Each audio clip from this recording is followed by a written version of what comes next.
This is Watercolor Cityscape step number 5, your last video. For this video, we are really going to repeat step number 3 and step number 4.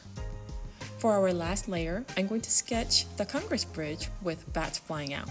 As I was planning this, I really debated about painting the bats since they don't really fly out in the morning sunrise. However, since they are a very significant part of the city of Austin, I decided to put them in anyway. Use your ruler and go ahead and start sketching out the bridges. I am going to be very attentive of negative spaces and adding more details since this is going to be the first layer from the bottom that other people will definitely pay attention to. I'm also sketching gentle ripples of our river. Move your pencil side to side in very organic manners to create the illusion of water.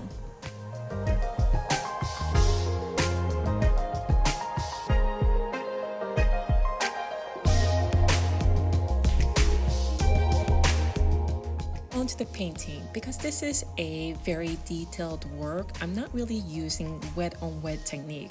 Rather, I am using wet on dry technique where your paper is dry and you're putting your paint down directly. I am using dark indigo color, which is darker than my middle ground, and I'm adding a little bit more blue, brown, and black to give it that darker color. Start painting the large areas first, so I chose to use small flathead brush to paint the bridge columns. Using a small pointy round head brush, go ahead and start adding details. You really want to be careful with this layer, and I want you to take your time and add in as much detail as possible.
on to the bats. Now I'm going to really slow down this section first because I'm going to go ahead and generally sketch the direction that our bats are going to fly out to. We don't really want to sketch all the bats unless you really want to, but we are going to repeat the same pattern to create bats that it really doesn't need to be sketched. Now that we have a direction where the bats are going to fly out to, use a small round head brush and just create two lines together at about 60 degree to make an illusion of a bat. Keep repeating the process until you are happy with the amount of bats flying out.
That is a wrap. Now we are done with your work. Make sure you untape your watercolor, put your name and period and the city name on the bottom right corner.